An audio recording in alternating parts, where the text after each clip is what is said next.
anos. A propaganda foi enganosa, não foi? O pessoal fez a boquinha de chá. Sem chá. Não tem chá. Nós vamos dar uma colher de chá. Vamos na sequência do nosso aqui, nós já lemos a carta, vamos nela aqui. Porque agora mais 4 cartas e está concluída a obra. Vamos, se Deus quiser, o negócio não vai ser demorado não.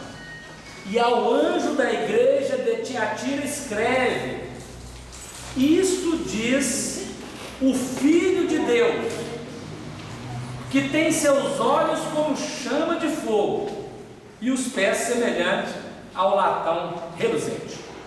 Tiatira, a palavra significa sacrifício de contrição. Sacrifício. E o que está escrevendo é o Filho de Deus.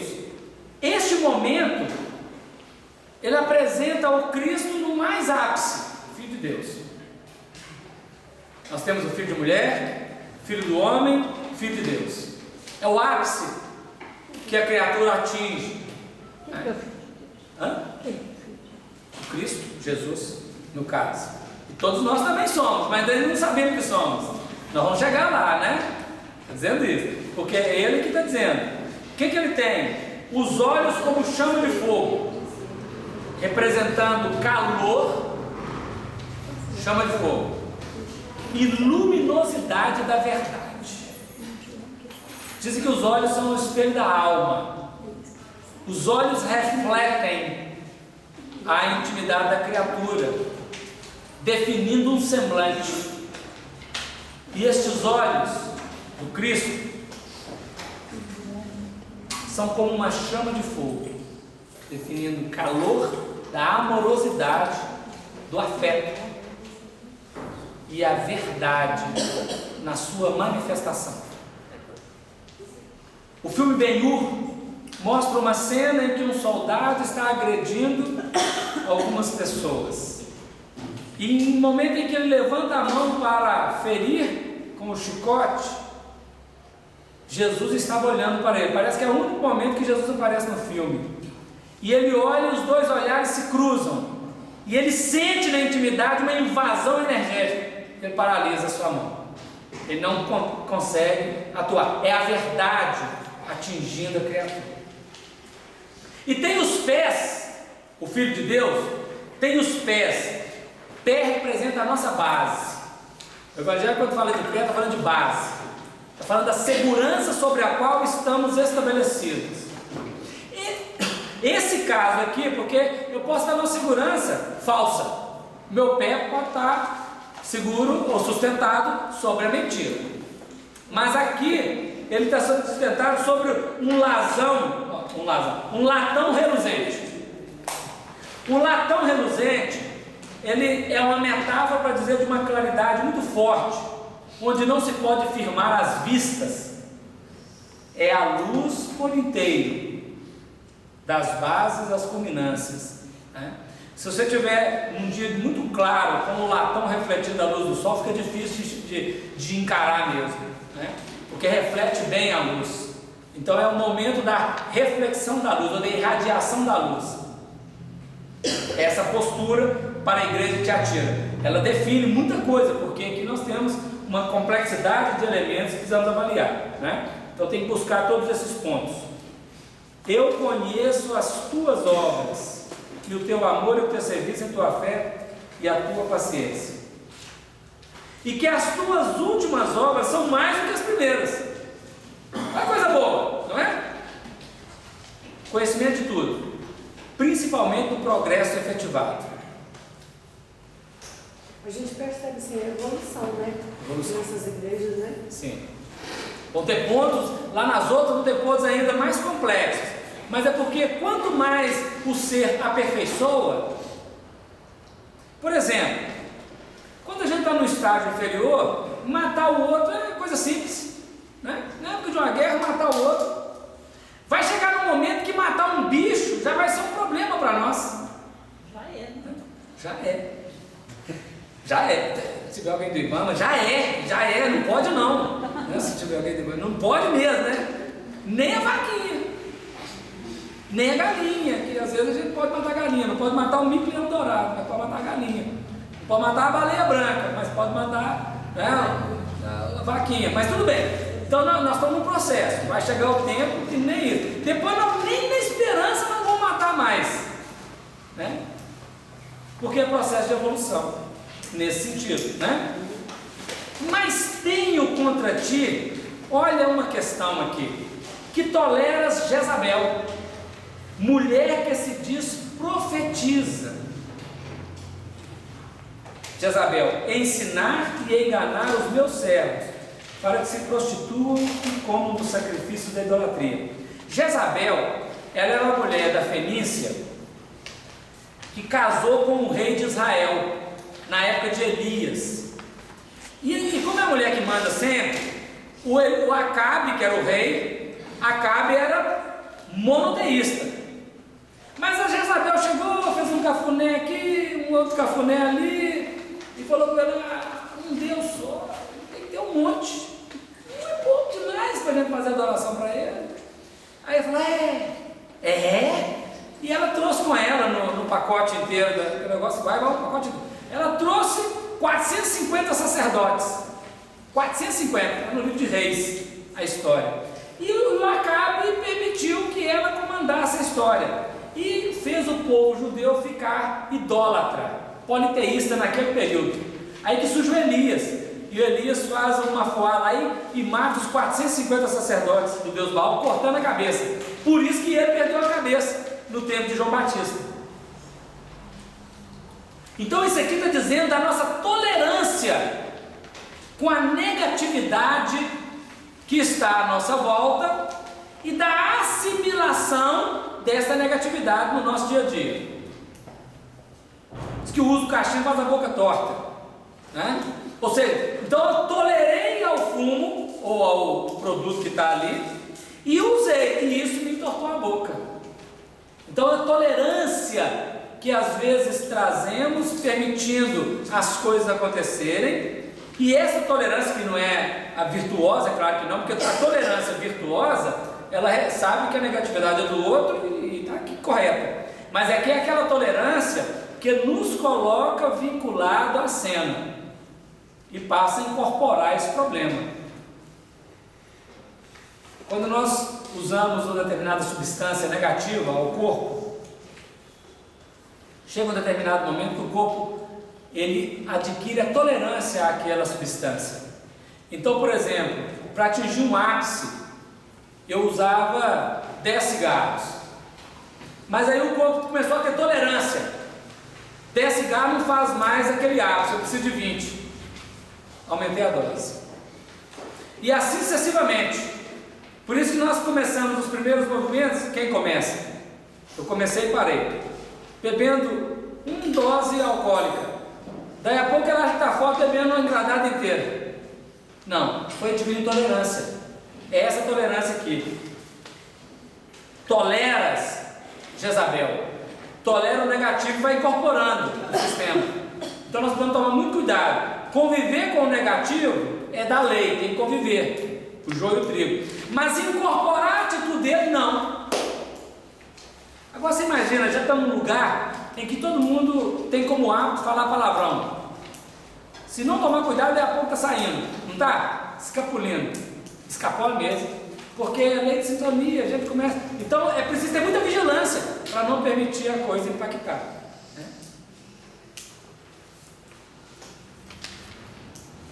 Continua dizendo: e dei-lhe tempo. Sempre tem essa questão do tempo, para que se arrependesse da sua prostituição, e não se arrependeu. É uma grave advertência. Há quanto tempo nós estamos ouvindo falar as mesmas coisas, gente? Há quanto tempo? Sempre nós estamos ouvindo as mesmas lições. Um cantor popular mineiro, chamado Beto Guedes, ele compõe uma canção que chama Sol de Primavera. Primavera é início, e ele diz assim: a lição sabemos de cor, só nos resta aprender. Ou seja, as advertências têm sido feitas, nós sabemos, mas é preciso vivenciá-las, aprender a vivê-las. Nós precisamos valorizar o nosso tempo. Não basta a aparência do sacrifício, né? Que é sacrifício de contrição. Não basta a aparência. Você imagina, né? Tem correndo um boato aí na internet e nos desenhos. Um menininho com a mão posta assim, orando, fala assim: Papai do céu, me dá muita paciência. Se eu me der força, eu vou bater no fulano de tal, né? No meu chefe, não sei de quem, né? Então, essa aparência lá é só aparência, né, gente? Às vezes você está assim, bem quietinho, mas o turbilhão está acontecendo. Aí eu preciso ficar atento ao que está dentro e não ao que aparece fora. Porque eu não preciso mais parecer para ninguém, porque eu não sou. Eu tenho que ser para mim mesmo o que eu quero ser. É que dizia o Mahatma Gandhi: eu tenho que ser para o mundo a verdade que eu quero. Eu tenho que ser a paz que eu quero. Eu tenho que ser a felicidade que eu quero. Porque nós queremos muito mundo em paz. Eu estou fazendo guerra todo dia, não é? Mas que mundo é esse de paz? Não vai ter, não. Eis que a porei numa cama.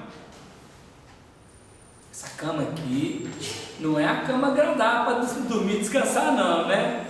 É a cama da enfermidade, da doença,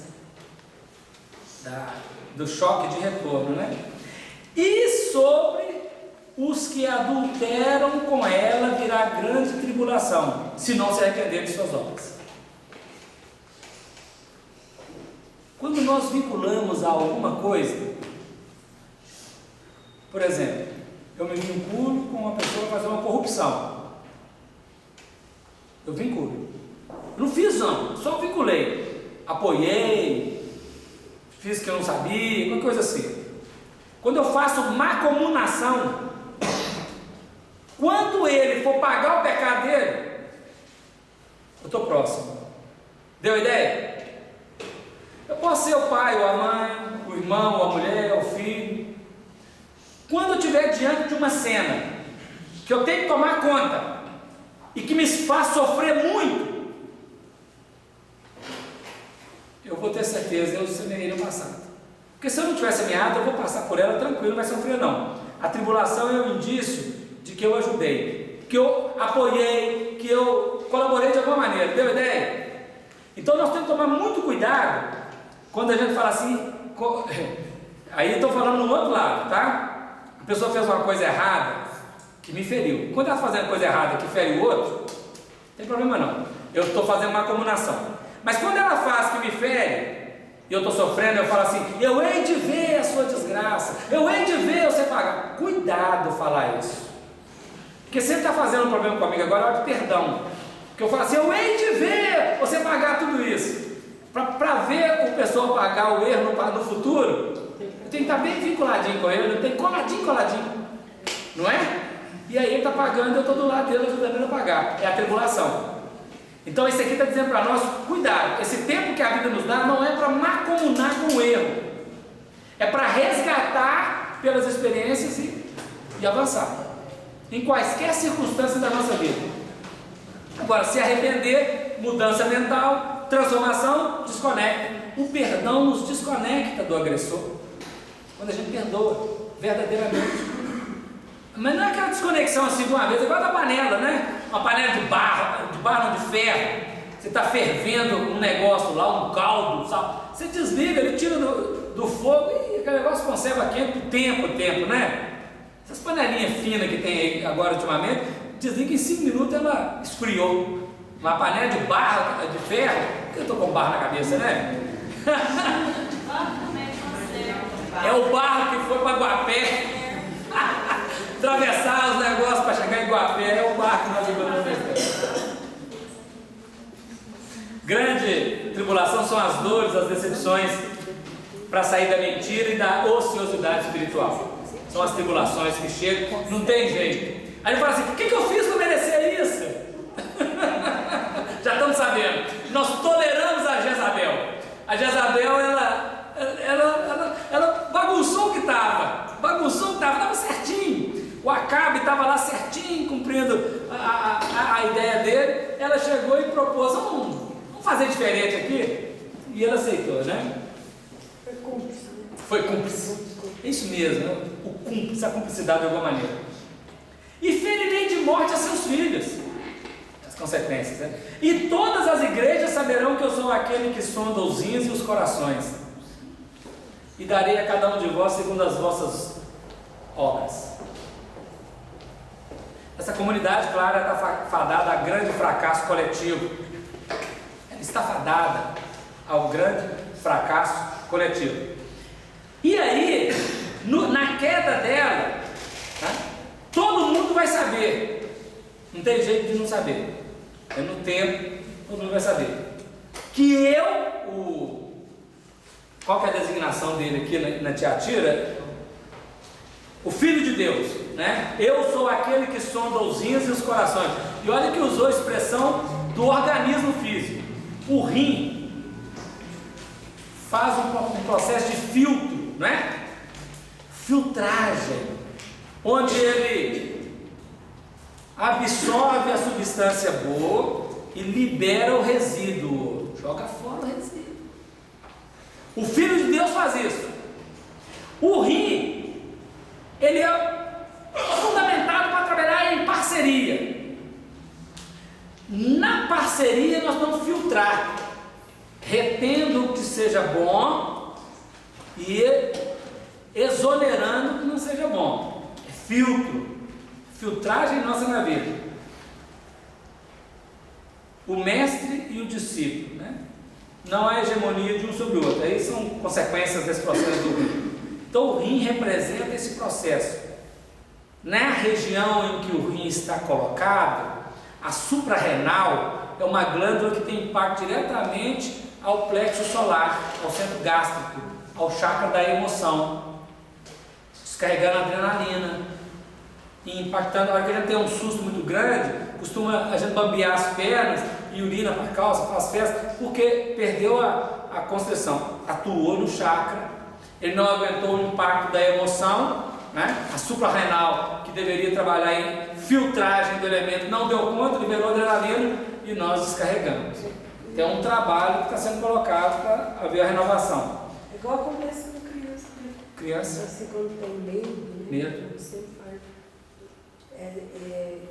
Se tiver um cachorro e o cachorro tiver uma alegria muito grande, já sai urinando assim ao mesmo tempo. Ele está afetado ali, atuou no chakra que está em desenvolvimento, né? E esse processo emocional ele é comum em nós. E aí, esse processo está dizendo a nós da prisão às emoções, a tolerância que nós temos com as emoções. Né? À medida que supera, quando supera, o impacto não atinge mais, porque a pessoa está conseguindo transitar. Né? E o coração? O coração é a máquina da vida, que leva alimento para todo o corpo, não somente para si. O coração bombeia, né? Todo o sangue ao cosmo orgânico, mesmo dentro desse processo que ele faz. E aí do coração é sede do chakra cardíaco, glândula timo e coração. O chakra cardíaco é o chakra que trabalha o sentimento, enquanto o rim está no terreno da emoção, o cardíaco está no sentimento, já é um grau além. Então o Filho de Deus coordena essas atividades, precisando dominar as emoções e precisando expandir o sentimento. Por isso o rim e o coração. E darei a cada um de vós segundo as vossas obras. Hoje nós estamos entrando num período, é claro que está tudo melhorando, em que a linguagem corporal está sendo estudada. O simbolismo, né, de cada órgão na chamada doença psicossomática. Quando a gente fala assim, a somatização, soma é o corpo. Somatizar é trazer do psíquico para o corpo. Onde o rim adoece, nós temos o entendimento. A emoção que fere o rim é a emoção do medo. A emoção do medo, quando ela é exagerada no pavor, no horror, porque é um problema emocional. E aí tem a relação com os parceiros, com a filtragem do entendimento da vida, né? Todos esses terrenos. Nós vamos caminhar. E o coração, ele é síntese dos sentimentos, né? Os sentimentos negativos. Mas eu vos digo a vós, dizendo para todo mundo, e aos restantes, a vós e aos restantes, ou seja, todo mundo envolvido. Aí não sobrou ninguém, né? A todos quantos não têm esta doutrina e não conheceram, como dizem, as profundezas de Satanás. Ou seja, todos que não toleram Jezabel. E outra carga vos não porei. Gente, isso é muito misericordioso. Ninguém paga por erro do outro. Nós só temos a nossa carga, outra não, a nossa, a carga pessoal, só aquela que é a nossa ideia, né, de trabalho. Mas é preciso perguntar o que é que nós temos, né? Recado para todos e em particular: apenas cumpra com o dever para o qual foi convocado. Outra carga não tem. Qual que é a nossa carga? Qual que é de fato o nosso processo, né? Nós precisamos fazer essa avaliação conosco todos os dias. É provável que às vezes nós temos 3 coisas para fazer durante um período de 4 horas. E às vezes nós colocamos aquilo como se fosse 300 coisas. E não vai dar tempo e ficamos afobados.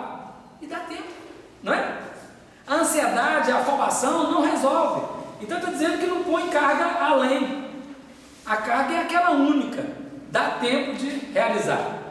Quando você está assistindo um filme e uma bomba vai explodir, está lá programada para explodir em 10 segundos.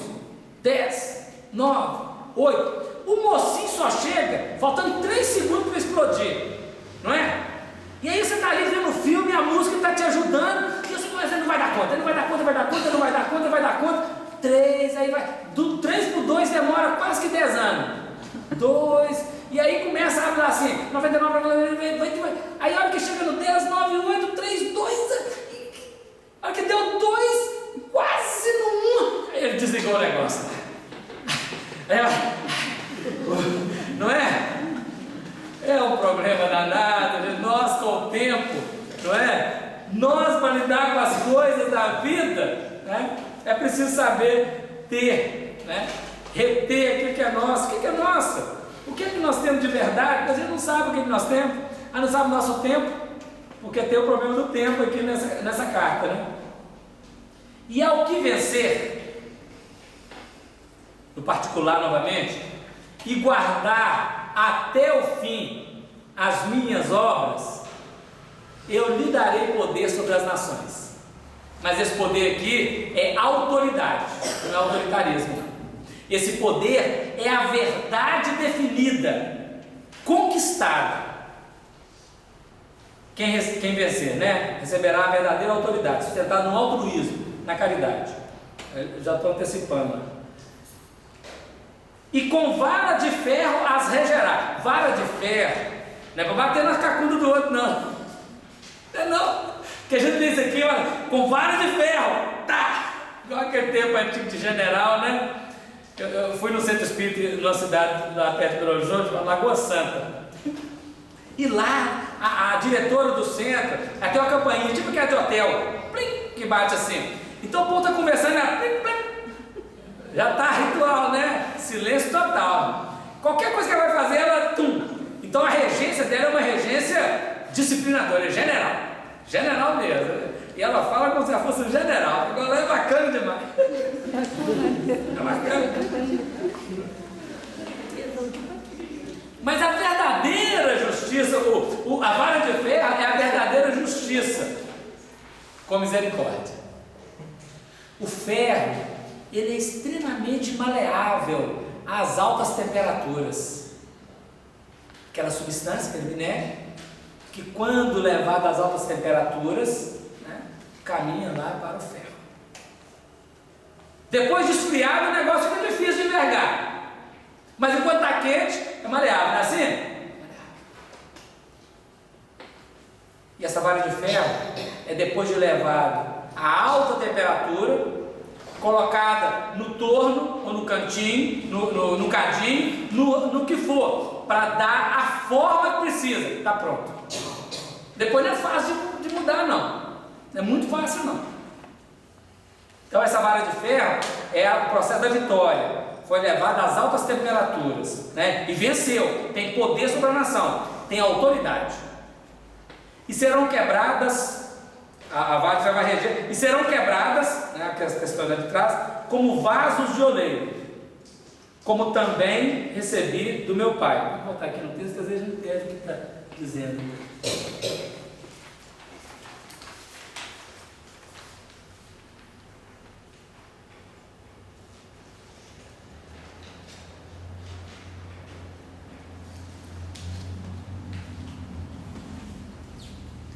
As nações, que eu estava lembrando aqui. As nações serão quebradas como vasos de oleiro. Vaso que não serve para mais nada, né? Como também recebi de meu Pai, que é a vara de ferro. Porque o Senhor Jesus é a autoridade que tem sobre a nossa vida, né?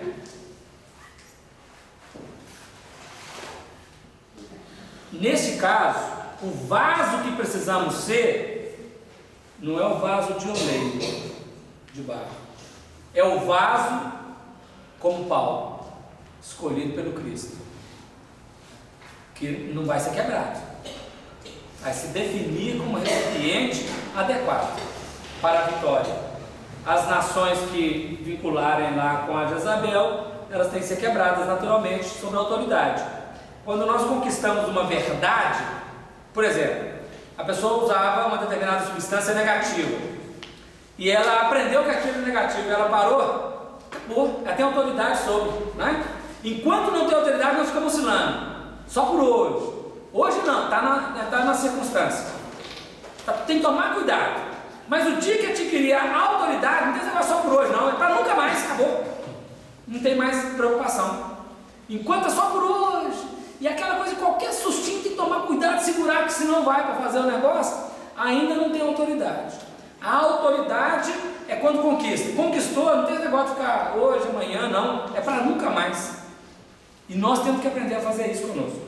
Senão vai ser quebrada mesmo, como o vaso de barro. E dar-lhe-ei a estrela da manhã. A estrela da manhã, ela fala do Cristo. Tem várias designações. É de Vênus, que é o planeta do amor. Mas a estrela da manhã também, ela é a estrela que anuncia amanhã. É a capacidade de gerar novas causas. Manhã representa o aspecto operacional de início. A estrela tem luz própria. E a luz própria produz o discernimento. Então ela vai receber esse processo. Porque não tem jeito de mudar o passado. Já foi feito, foi feito. Mas é possível construir um novo fim, né? Não é possível mudar com a frase do Chico Xavier. Do Chico, não. Está muito correndo aí a frase Chico Xavier. É a frase do Espírito, não é do Chico. O Chico é porta-voz. Emmanuel. A frase é do Espírito. Senão nós vamos começar a fazer inversão do processo. O Chico foi porta-voz, foi filtro. E ótimo, maravilhoso. Mas o conceito não é dele, o conceito é do Espírito. A estrela é vista duas vezes, ao amanhecer e ao entardecer. Pois é, maravilhoso. Porque quando a causa, justamente definindo isso, a causa saudável será saudável a visualizar no fim. A causa negativa, na hora que vê no fim, não é boa, não. Essa aqui é boa, né? Porque ela definindo causas saudáveis. Quando nós fazemos a obra negativa, na causa ela é boa. Mentir, roubar, matar, essas coisas assim. Mas a consequência dela nunca é boa. Mas quando se faz a causa positiva, no início ela pode ser até amarga, porque ela está nascendo um dia e tal, mas no fim ela é gostosa. Então a capacidade de gerar novas causas. Fez a coisa boa, exigiu sacrifício. A consequência dela é luz, é conquista, é valor. Vitória espiritual. Quem tem ouvidos, ouça o que o Espírito tem para dizer à igreja, né? Atenção e sinceridade. Concluiu lá, segunda parte, a igreja de Sardes. Vamos ler? Agora está rapidinho, três cartas rapidíssimas. E ao anjo da igreja que está em Sardes, ou Sardo, escreve: isto diz o que tem os 7 Espíritos de Deus, as 7 estrelas. Conheça as tuas obras, que tens nome de que vives e estás morto. Sê vigilante e confirma os restantes que estavam para morrer, porque não achei as tuas obras perfeitas diante de Deus. Lembra-te, pois, do que tens recebido e ouvido, e guarda-o, e arrepende-te. E se não vigiares, virei sobre ti como um ladrão, e não saberás a que hora sobre ti virei. Mas também tens em Sardes algumas pessoas que não contaminaram suas vestes, e comigo andarão de branco, porquanto são dignas disso. O que vencer será vestido de vestes brancas, e de maneira nenhuma riscarei o seu nome do livro da vida, e confessarei o seu nome diante de meu Pai e diante dos seus anjos. Quem tem ouvido, ouça o que o Espírito diz às igrejas. Ela falou aqui da evolução, é isso mesmo, acontece. Perguntaram para o Dalai Lama, não foi para o Dalai Lama, foi para o que desencarnou, o Sai Baba, não está parecendo que o mundo está piorando, que o mal está ficando maior, e está falando que vai mudar, esse negócio de 2012, não vai ter nada disso. Eu falei, não é assim. O que parece que está piorando, não é que parece que está piorando, é porque à medida em que nós evoluímos, estou falando disso anterior, então vamos repetindo agora de outra forma, à medida que nós vamos evoluindo, aquilo que nós passávamos batido, não preocupava, fica mais claro. Por exemplo, no tempo de lamparina, a faxina da casa é uma maravilha, gente. Era fácil fazer faxina da casa, não parecia sujeira não. Você estava lidando primeiro que era um fogão de lenha, chaminé preteava tudo. Aí a lamparina não clareia não, tinha umas teias de aranha que ninguém nem via. Aí vem a lâmpada de 40 watts de potência. Aí já pareceu alguma sujeira. Aí você vem com a lâmpada de 100. É um problema, porque clareia tudo. No tempo da televisão de preto e branco, era uma maravilha para os artistas. Agora com tela de plasma, qualquer ruguinha que aparece, LCD, LED, qualquer ruguinha que aparece aqui, fica claro na tela, 50 polegadas. Então está um problema. À medida que evolui, aquilo que é ruim aparece mais, não é mesmo? Então é claro que a igreja vai melhorando, então coisas que nem pareciam que era problema começam a ficar evidentes. É assim. No tempo de televisão preto e branco não tinha perigo, não aparecia nada ruim, era tudo certinho, mas com colorido e tela de LED, não dá certo, né? Então vamos lá. Aqui porque nós vamos reduzindo, porque é a mesma coisa. Os 7 espíritos, nós já falamos, 7 estrelas tem luz própria, são os ministros, né? Sardes, que quer dizer cântico de alegria. Cântico de alegria, está numa proposta maior. E a autoridade real do Senhor sobre as 7 estrelas que ele domina, né? Caminhando aqui, deixa eu ver aqui. Conheça as tuas obras, que tens nome de que vive e está morto. Parece, mas não é. Tem nome do que está vivo, mas está morto. Nós não podemos fingir, né? Parecer uma coisa, não há como fugir da verdade. O plano espiritual nos conhece. Quando a gente entra na casa espírita, por exemplo, tem o guia espiritual que está lá e faz a aferição. O aparelho chama psicoscópio. Está no livro do André Luiz, nos Domínios da Mediunidade, capítulo 2. O aparelho chega e mede assim a nossa aura. Olha a cara dele, como é que está com cara de santinho, mas ele está só com a cara. Não tem isso, né? Outro lado. Nós estamos com a cara, às vezes assim, com a cara assim fechada, e passa o aparelho e está até muito bem. Por quê? Porque está com angústia, está com um problema, está com um desafio, está com uma preocupação, mas está bem e quer resolver o problema, entendeu? Então essa aparência aí nós temos que tomar cuidado com ela, né? Mas aqui é porque tem nome de que vive, faz propaganda, mas está morto. Ser vigilante e confirma os restantes que estavam para morrer, porque se não mudar, morre, né? A morte moral. Porque não achei as tuas obras perfeitas diante de Deus. É o caso da televisão de LED. Antes parecia que estava, mas não estava não, né? Não fique somente na alegria exterior, renova-te intrinsecamente, ou seja, interiormente. Não fica só no que parece, faz a transformação interior. Não vamos contentar com pouco não. Às vezes nós contentamos com muito pouco. Nós sabemos dos desafios da vida, mas nós não podemos contentar com muito pouco não. Nós queremos morrer e ir para o nosso lar. Nosso lar está no umbral, gente. Nós temos que querer morrer e ir para as colônias melhores, no mundo espiritual superior. Mas eu acho que nem no umbral não trabalha, vai, avança. Vamos para o espírito mediano, lê o livro do Nosso Lar. É para espírito mediano. E nós já temos gabarito para ir além. Se for para Nosso Lar, o Ministério da União Divina. Claro, eu quero da vida muito mais. E eu costumo dizer, da vaca eu só quero leite.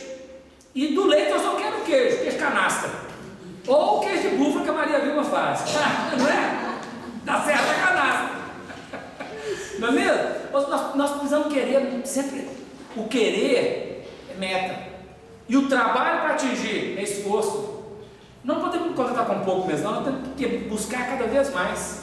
Ampliar. Né? Pedir, obtereis, que é a orientação que nós aprendemos. Vigilância. Lembra-te, pois, olha o problema, do que tens recebido e ouvido, e guarda-o, cumpra, viva-o, e arrepende-te. Reforma mental. Deixa eu colocar as falas.